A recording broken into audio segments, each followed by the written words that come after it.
ಇರಿ ಹೋಗ್ಲಿ.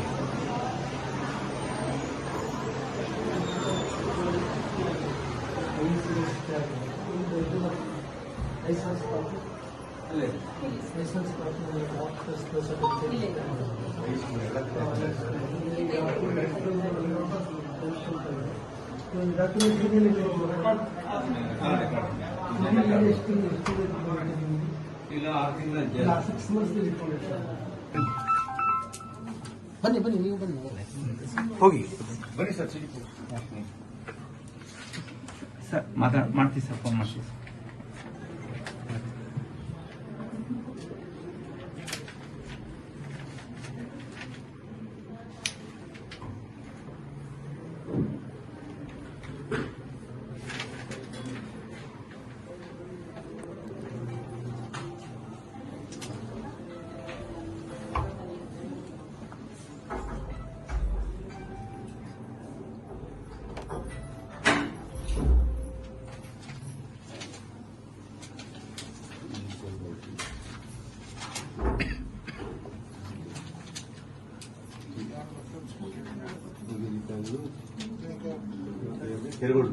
ಕೆರಗೋಡಿಂದ ನೋಡಿ, ಗೌರ್ಮೆಂಟ್ ಹಾಸ್ಪಿಟಲ್ ತಪ್ಪು ಇವತ್ತು ಮೀಟಿಂಗ್ ಇದೆ ಸರ್. ಮೊದಲೇ ಹೇಳಿದ್ವಿ ನಾವು. ಇವತ್ತು ಕೆರಗೋಡು ಹಾಸ್ಪಿಟಲ್ ಹಳ್ಳಿ ಡಾಕ್ಟರ್ಗಳು, ಮಂಡ್ಯದಲ್ಲಿನ ಹಳ್ಳಿ ಡಾಕ್ಟರ್ಗಳು ಇಲ್ಲಿಯೇ ಸ್ಕ್ಯಾನಿಂಗ್ ಕಳಿಸ್ಕೊಡ್ತಾರೆ, ಎಕ್ಸ್ರೇಗೂ ಇಲ್ಲಿಗೆ ಕಳಿಸ್ಕೊಡ್ತಾರೆ. ನನಗೆ ಹೇಳಿದ್ರು ಹೋಗಿ ಎಕ್ಸ್ರೇ ಮಾಡಿಸಿ ಅಂತ.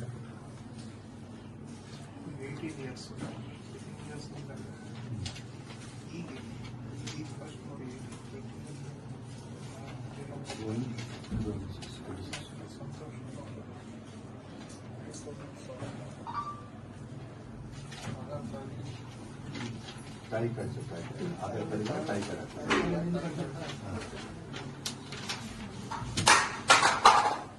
ಅದೊಂದು ಲಾಕ್ ಮಾಡಿರೋದು.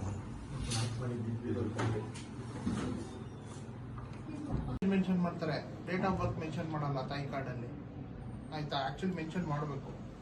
ಇಲ್ಲಿ ಬರೀ 18 ಇಯರ್ಸ್ ಇದೆ. ನೀವು ಆಧಾರ್ ಕಾರ್ಡ್ ನೋಡಿ ವೆರಿಫೈ ಮಾಡಿದ್ದೀರಾ? 18 ವರ್ಷ ಆಗಿತ್ತಾ? ಸರ್ ನಾವು ಮುಂಚೆ ಆಧಾರ್ ಕಾರ್ಡೇ ಕೊಡ್ತಾ ಇದ್ವಿ. ಮುಂಚೆ ಆಧಾರ್ ಕಾರ್ಡೇ ಇದ್ ಮಾಡ್ತಿದ್ವಿ ಸರ್. ಯಾವಾಗ ತಾಯಿ ಕಾರ್ಡ್ ಕಂಪಲ್ಸರಿ ಮಾಡಿದ್ರು, ಸೊ ಒಂದ್ ಐಡೆಂಟಿಟಿ ಪ್ರೂಫ್ನೇ ತರಬೇಕು ಅಂತ ಇರುತ್ತೆ. ಸೊ ಅವರು ಆಧಾರ್ ಕಾರ್ಡ್ ತಂದಿರಲ್ಲ. ಹಾಗೆ ಇದಾಗ ಐಶ್ವರ್ಯ ಭವ್ಯಾಗ ಹೇಳ್ತಾ ಇದ್ದೀನಿ. 18 ವರ್ಷ ತುಂಬಿತ್ತಾ? ಅದು ವೆರಿಫೈ ಮಾಡಿದ್ದೀರಾ? ಡಾಕ್ಟರ್ ಆಧಾರ್ ಕಾರ್ಡ್ ತಗೋಬಾರ್ದು ಅಂತ ಯಾರಾದ್ರೂ ನಿಮ್ಗೆ ರೂಲ್ಸ್ ಮಾಡಿದ್ರಾ? ಅಂದ್ರೆ ಒಂದೇ ಸಾಕಲ್ಲ ಅಂದ್ಬಿಟ್ಟು. ಅಲ್ಲ, ತಗೋಬಾರ್ದು ಅಂತ ರೂಲ್ಸ್ ಮಾಡಿದ್ವಿ. ಎಂತ ಒಂದು ಚಿಕ್ಕ ಚಿಕಿತ್ಸೆಗೆ ಹೋದ್ರು ID ಕಾರ್ಡ್ ಕೇಳ್ತಾರೆ. ಯಾವ್ದಾದ್ರು ಕೈ ಏಟ್ ಆದ್ರೂ ಏನೇ ಮಾಡಿದ್ರು, ನೀವು ಏನೇ ಒಂದು ದೊಡ್ಡ ಆಸ್ಪತ್ರೆಗೆ ಹೋದ್ರು they will take identity proof. Meeting ಬಂದಾಗ್ಲೂ ಕೇಳಿದ್ವಿ ಸರ್. ನೋ ಬರೀ ನೀವು ತಾಯಿ ಕಾರ್ಡ್ ಇದು ಎಲ್ಲಿದೆ, ಡೇಟ್ ಆಫ್ ಬರ್ತ್ ಎಲ್ಲಿದೆಯಮ್ಮ? ಆಯ್ತು, ನಾನು ಕೇಳ್ತೀನಿ ಡೇಟ್ ಆಫ್ ಬರ್ತ್ ಎಲ್ಲಿದೆ, ಏನ್ ಹೇಳ್ತೀರಾ ನೀವು? ಪ್ರೂಫ್ ಕೇಳ್ತೀನಿ. ಆಮೇಲೆ ಇದು ಇನ್ನೊಂದು ಗೌರ್ಮೆಂಟ್ ಇವರಿಂದ ರೆಫರ್ ಆಗಿರೋದು. ಇದು ನೀವ್ ಹೆಂಗ್ ತಗೊಂಡ್ರಿ? ಇದು ರೆಫರ್ ಆಗಿರೋದು ಕೆರಗೋಡು PH ಇಂದ ರೆಫರ್ ಆಗಿರೋದು. ನೀವ್ ಹೆಂಗ್ ತಗೊಂಡ್ರಿ ಸರ್? ಅವ್ರ ಸೈನ್ ಸೀಲ್ ಇರುತ್ತಲ್ಲ ಸರ್. ಯಾರ ಸೈನ್ ಸೀಲ್? ಸ್ಕ್ಯಾನಿಂಗ್ ಬೇಕಾದ್ರೆ ಆ ಕಡೆ ಮಾಡ್ತೀವಿ. 2-3 ಕೊಡುವ. 2-3 ಅದೇ ಸರ್, ಡೇಟ್ ಎಲ್ಲ ಒಂದೇ ಇದೆ. 2-3-2023 ಅದು ಬುಕ್ ತಗೋ, ಬುಕ್ 2-3-2023. 26 ಇದೆಲ್ಲ ಇಟ್ಟು ಅದೊಂದು ಚೆಕ್ ಮಾಡಿದ್ರೆ ಆಧಾರ್ ಕಾರ್ಡ್ ಇದು ಸುಮ್ಮನೆ ಏನು ತಾಯಿ ಕಾರ್ಡ್ ಬರೀ ಏಜ್ ಮೆನ್ಷನ್ ಮಾಡಿರ್ತಾರೆ. ಡೇಟ್ ಆಫ್ ಬರ್ತ್ ಬೇಕು.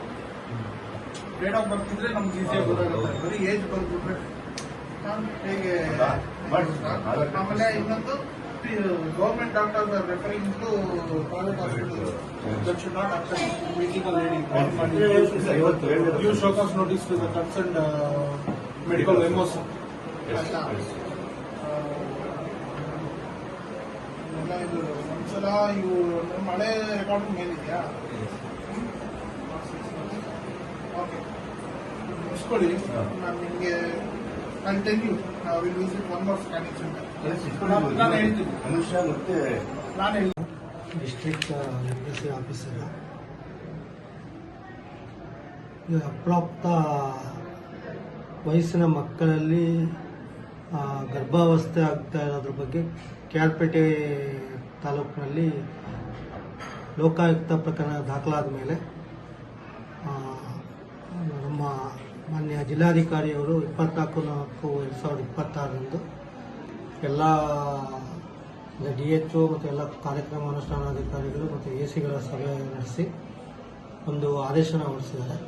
ಆ ಆದೇಶದ ಪ್ರಕಾರ ಜಿಲ್ಲೆಯಲ್ಲಿರುವ ಎಲ್ಲ ಸ್ಕ್ಯಾನಿಂಗ್ ಸೆಂಟರ್ಗಳನ್ನು 15 ದಿನಗಳಲ್ಲಿ ಭೇಟಿ ಮಾಡಿ ಕಳೆದ 6 ತಿಂಗಳಲ್ಲಿ ಏನು ಅಪ್ರಾಪ್ತ ವಯಸ್ಸಿನ ಮಕ್ಕಳು ಗರ್ಭಿಣಿಯಾಗಿ ಸ್ಕ್ಯಾನಿಂಗ್ ಆಗಿರುವಂಥದ್ದನ್ನು ಮಾಹಿತಿನ ಕೊಡಬೇಕು ಅಂತ ಹೇಳಿದ್ದಾರೆ. ಅದಕ್ಕೆ ಸಂಬಂಧಪಟ್ಟಾಗಿ ಒಂದು ತಾಲೂಕು ಮಟ್ಟದಲ್ಲಿ ಜಾಗೃತ ದಳ ಅಂದ್ಬಿಟ್ಟು ನೇಮಕ ಮಾಡಿದ್ದಾರೆ. ಅದರ ಅಧ್ಯಕ್ಷರಾಗಿ ತಹಸೀಲ್ದಾರ್ ಅವರಿದ್ದಾರೆ, ಸದಸ್ಯ ಕಾರ್ಯದರ್ಶಿಯಾಗಿ ತಾಲೂಕು ಆರೋಗ್ಯಾಧಿಕಾರಿಗಳಿದ್ದಾರೆ, ಮೆಂಬರ್ ಸದಸ್ಯರಾಗಿ ನಾನು ಈ ಮಂಡ್ಯ ತಾಲೂಕು ನೋಡಲ್ ಆಫೀಸರು ಮತ್ತೆ ಆಯಾ ತಾಲೂಕಲ್ಲಿ ಆಯಾ ತಾಲೂಕು ನೋಡಲ್ ಆಫೀಸರು ಮತ್ತೆ CDPO ಅವರು ಇರ್ತಾರೆ, ಮತ್ತೆ ತಾಲೂಕು ಆಸ್ಪತ್ರೆಯ ವೈದ್ಯಾಧಿಕಾರಿಗಳು ಇರ್ತಾರೆ. ಒಟ್ಟು 5 ಜನರ ತಂಡ ಈ ದಿವಸ ನಾವು ಇಲ್ಲಿ ಭೇಟಿ ನೀಡಿದ್ದೀವಿ. ಮಂಡ್ಯ ಡಯಾಗ್ನೋಸ್ಟಿಕ್ ಸೆಂಟರ್ಗೆ ಭೇಟಿ ನೀಡಿ ಆ ದಾಖಲೆಗಳನ್ನು ಪರಿಶೀಲಿಸ್ತಾ ಇದ್ದೀವಿ. ಇನ್ನೂ ಪೂರ್ಣ ಪ್ರಮಾಣದಲ್ಲಿ ನಮ್ಮ ಪರಿಶೀಲನೆ ಮುಗುದಿಲ್ಲ. ಯಾಕೆಂದರೆ ಇಲ್ಲಿ ವರ್ಷಕ್ಕೆ ಹೆಣ್ಣು ಮಕ್ಕಳ ಒಂದು ಸ್ಕ್ಯಾನಿಂಗ್ಗಳೇ ಒಂದು 16,000 ಸ್ಕ್ಯಾನಿಂಗ್ಗಳಾಗುತ್ತೆ. ಅದರಲ್ಲಿ ಕಳೆದ ವರ್ಷದ ನಾವು ಡೇಟಾ ನೋಡಿದಾಗ ಇಲ್ಲಿ ಈ ಒಂದು ಹಾಸ್ಪಿಟಲ್ 1 ವರ್ಷದ ಡೇಟಾ ನಾನು ಚೆಕ್ ಮಾಡಿದ್ದೀನಿ. ಅದರಲ್ಲಿ 55 ಅಪ್ರಾಪ್ತ ಮಕ್ಕಳು ಗರ್ಭಿಣಿ ಆಗಿರೋದ್ರ ಬಗ್ಗೆ ದಾಖಲೆಗಳು ನಮ್ಮ ಒಂದು PCPNDT ಬಾಲಿಕಾ ಪೋರ್ಟಲ್ ಅಂತ ಹೇಳ್ತೀವಿ, ಆ ಪೋರ್ಟಲಲ್ಲಿ ಕಂಡು ಬಂದಿದೆ. ಸೊ ಅದಕ್ಕೆ ಸಂಬಂಧಪಟ್ಟ ಹಾಗೆ ಈಗ ನಾವು ಕಳೆದ 6 ತಿಂಗಳದನ್ನ ತಗೊಂಡು ಒಟ್ಲಿ ಒಂದು 20 ರಿಂದ 25 ಪ್ರಕರಣಗಳು ಇರಬಹುದು ಅಂತ ಅನ್ಕೊಂಡಿದ್ದೀನಿ. ಅದಕ್ಕೆ ಸಂಬಂಧಪಟ್ಟ ಹಾಗೆ ಅವರು ಮಾಹಿತಿಗಳನ್ನ ಕೊಡಬೇಕಾಗಿತ್ತು, ಕೊಟ್ಟಿದ್ದಾರೆ ಅಂತ ಚೆಕ್ ಮಾಡ್ತಾ ಇದ್ದೀವಿ. ಮತ್ತೆ ಅವರು ಮ್ಯಾರೇಜ್ ಆಗಿ ಗರ್ಭಿಣಿಯರಾಗಿದ್ರೆ ಅದಕ್ಕೆ ಸಂಬಂಧಪಟ್ಟಾಗೆ ಪೋಕ್ಸೋ ಪ್ರಕರಣಗಳು ಎಲ್ಲ ದಾಖಲಾಗಿರ್ಬೇಕಾಗಿತ್ತು. ಅದನ್ನು ಕೂಡ ನಾವು ವೆರಿಫೈ ಮಾಡ್ತಾ ಇದ್ವಿ. ಈಗ ಇಲ್ಲಿ ನಾವು ಏನು ತಪಾಸಣೆ ಮಾಡಿದ ಸಮಯದಲ್ಲಿ ಯಾವುದೇ ಒಂದು ಗ್ರಾಸ್ ನೆಗ್ಲಿಜೆನ್ಸ್ ಆಗಲಿ ಅದು ಕಂಡು ಬಂದಿಲ್ಲ. ಕೆಲವೊಂದು ಪ್ರಕರಣಗಳಲ್ಲಿ ವೈದ್ಯಾಧಿಕಾರಿಗಳು ಇಲ್ಲಿಗೆ ರೆಫರ್ ಮಾಡಿದ್ದಾರೆ. ಅವರಿಗೆ ಈ ದಿನ ಮೀಟಿಂಗಲ್ಲಿ ನಾವು ಇನ್ನು ಮುಂದೆ ಅಲ್ಲಿ ಮಿಮ್ಸ್ಗೆ ಕಳಿಸ್ಬೇಕಾಗತ್ತೆ ಅನ್ನೋವಂಥ ಮಾಹಿತಿನ ಕೊಡ್ತೀವಿ. ಸೊ ಈ ಮಿಮ್ಸಲ್ಲಿ ಸ್ವಲ್ಪ ಒತ್ತಡ ಜಾಸ್ತಿ ಇರೋದ್ರಿಂದ ಇಮಿಡಿಯೇಟ್ ಸ್ಕ್ಯಾನಿಂಗ್ ಆಗಬೇಕು ಅನ್ನೋ ಒಂದು ಇದರಲ್ಲಿ ಕೆಲವೊಂದು ಸರಿ ವೈದ್ಯಾಧಿಕಾರಿಗಳು ರೆಫರ್ ಮಾಡಿದ್ದಾರೆ. ಸೊ ಅದ್ರ ಬಗ್ಗೆ ನಾವು ಸೂಕ್ತ ಕ್ರಮ ವಹಿಸ್ತೀವಿ. ಸಬ್ಸ್ಕ್ರೈಬ್ ಬಟನ್ ಮೇಲೆ ಕ್ಲಿಕ್ ಮಾಡಿ ಹಾಗೂ ನಮ್ಮ ಹೊಸ ವಿಡಿಯೋಸ್ ಅಪ್ಲೋಡ್ಗೋಸ್ಕರ ಪಕ್ಕದಲ್ಲಿ ಕಾಣುವ ಬೆಲ್ ಬಟನ್ ನಮ್ಮೆಲ್ಲ ವಿಡಿಯೋಗಳನ್ನ ಲೈಕ್ ಮಾಡಿ, ಶೇರ್ ಮಾಡಿ ಹಾಗೂ ಕಮೆಂಟ್ ಮಾಡಿ.